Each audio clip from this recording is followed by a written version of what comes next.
I hope you see the chair shows no bias whatsoever in timing. So we'll move straight into our planned session. Thanks, Colin, a lot of information there. So our first session again, perspectives on prevention, and our first speaker can't be here live from the European Monitoring Centre and Drugs and Drug Addiction. We've had a lot of inputs from previously. And our first presenter is Gregor Burkhart, so he has made a recording for us, which makes my job very easy, and I can stop him if he goes over time. So we'll ask Gregor, please roll it there, Colette, please, or even Ryan. Dear members of the Citizen Assembly, thank you so much for listening to me today. I want to talk straight about the main challenges of contemporary prevention. Here is the first one. It is that most people believe that we just need to give warning information to adolescents. Well, it's not. Information is not a key driver of our behavior. Here is what makes people, for instance, drink to drunkenness. These are studies from big European studies, and they confirm what you might know. For instance, that if you're not great in school, it doubles your risk. If you do not really recognize social rules as relevant to yourself, it triples your risk. The same if you have not a great relationship to your parents. But if you believe that all of your peers are drinking to drunkenness, it increases your odds and your risk ninefold.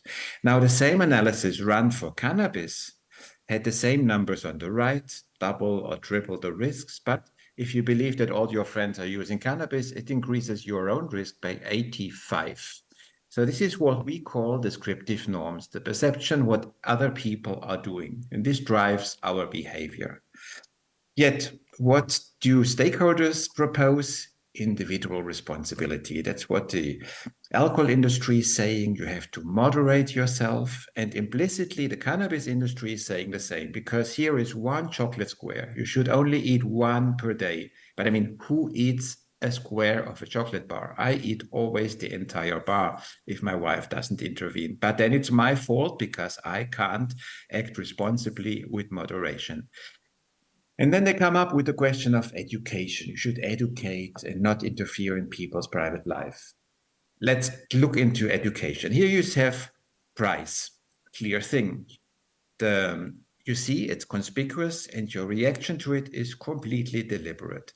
But look now on the other extreme of the axis. You have eating environment with all the subcategories. You see, you really hardly realize what's going on, and your responses to it are automatic. So how can you reasonably be educated about something you can't see, where you just react upon? These are the magic limits of education. Obviously, I'm not saying that information is useless. Information and education is important for stuff such as fighting pandemics by washing your hands or by making triage of your garbage. But we are dealing, or by, for instance, avoiding harms to others in certain harm reduction contexts. But we are talking here about this kind of impulse-driven behaviors. 3 of them you see here. Here, information is less important. What drives our behavior in these aspects and in these problems is visibility, perception of normality, ease of access. But we always want people to take better decisions, make better choices, meaning to use our agency for deliberate cognition. But the point is, here we have environments that make us fatter and fatter. Also our kids here on the right, we could call that obesogenic. Or environments which are full with alcohol-related cues. You see, you can count them. There are many direct, implicit cues. And here, Denver, Colorado, a lot of cannabis-related cues. So cannabinogenic environments. You react to them. You don't take choices. And this is the point of environmental prevention. We have been missing out, and we don't like it because it has elements where obviously our behavior, or particularly that of the industries, is being constrained. It posits that regulatory, economic, and physical measures have a very strong effect on risk behaviors, let us see on the right. But the point is, it has and sustains these effects because it changes our social context, what we believe, our norms, what we find acceptable. A short example. Smoking used to be something glamorous, recreational, beautiful, attractive people did it. Now it's something that being for people who are caged in an airport. It's clear it's one more substance use problem. Not a problem, not a people who need help, but it's not glamorous anymore. What have we been doing for 25 years? We have been reasonably focusing on better interventions, but they are only mostly on manualized programs. But programs are like electric cars. Nice, effective, if you have the infrastructure for them. The trained teacher, motivated teachers, the materials, the motivated deans who support them, and the money. We have also set up a registry of programs that have been evaluated in Europe. And you see old friends. You see, for instance, the well-known strengthening families, but in European evaluations, it has shown consistency, no effect, no benefit above or beyond business as usual, okay, more than any other social service would achieve. And you have the good behavior game, which is working so well that it has recently been upgraded to beneficial because it works in all countries where it has been evaluated in Europe. But we still have missed something, which are local environmental policies to create and nurturing and protective environments for our kids so that their healthier choices are reactions and not actually deliberate choices. You know well the Icelandic model is overall the lay press. And you see there are some parts that are the facilitators that were already there in Iceland. And on the right, behavioral change elements, they have been consistently applying. But these are elements we all knew since many years that they work. You give them leisure vouchers, you give family, you say to families, have dinner with your kids and employ parental monitoring. All things we know that work. Yet, the point is, in many other countries, these behavioral change elements have not been applied when the Icelandic model was rolled out, so that in the exchange prevention registry, it just got a rating of we need more studies because all studies that exist are Icelandic and there is no convincing evidence that it works outside of Iceland. And now came out one study last April from Chile, the first ever, saying no evidence of effectiveness, zero effects. Other options are, for instance, community-led care. The blue text is actually the same as the Icelandic model offers, just they offer that for free. Where you then need assistance is for the red parts, which the Icelandic model does not offer. For instance, all the interventions to address all these risk profiles you have been created and to give them also help with evaluating your interventions.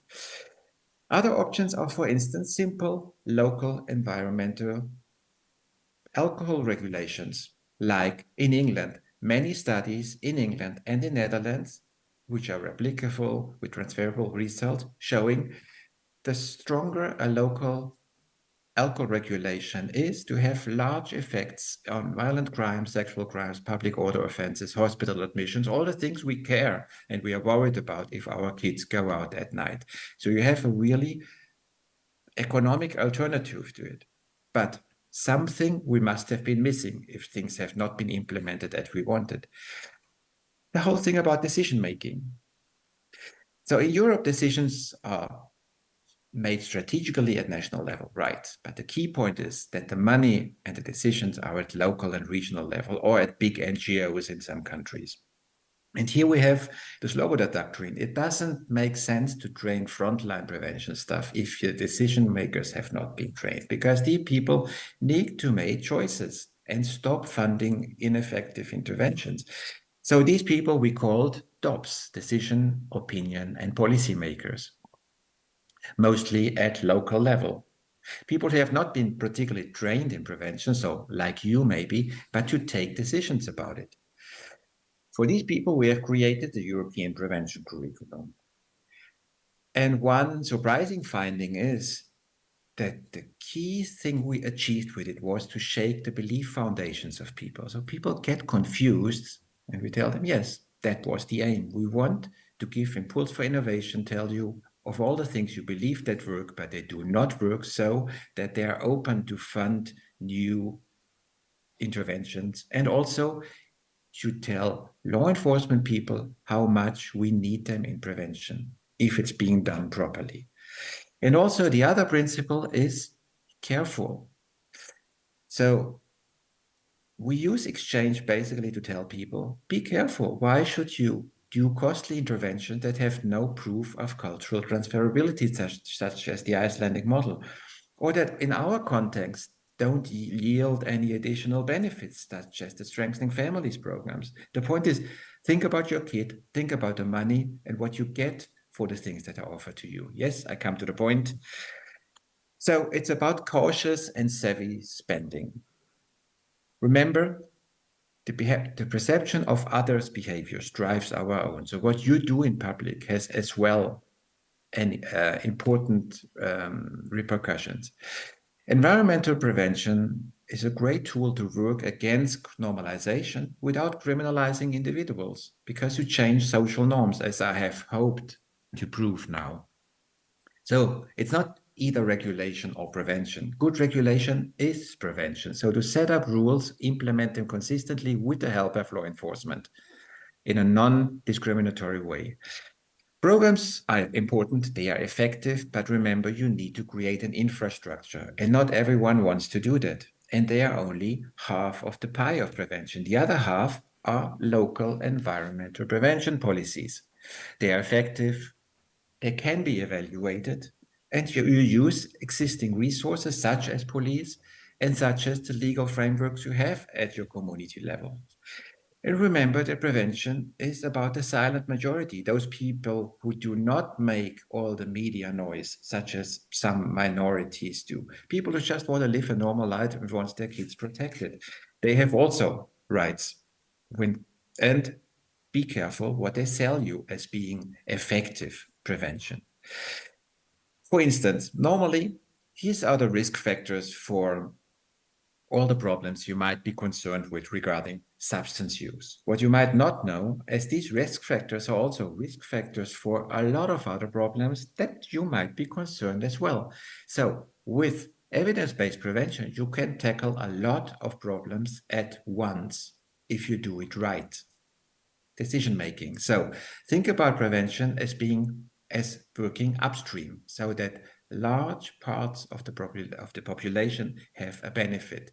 So that's different from relapse prevention, which is for a tiny minority of people. Remember, prevention, first of all, should benefit massive part of the population, the silent minority. Thank you for your attention.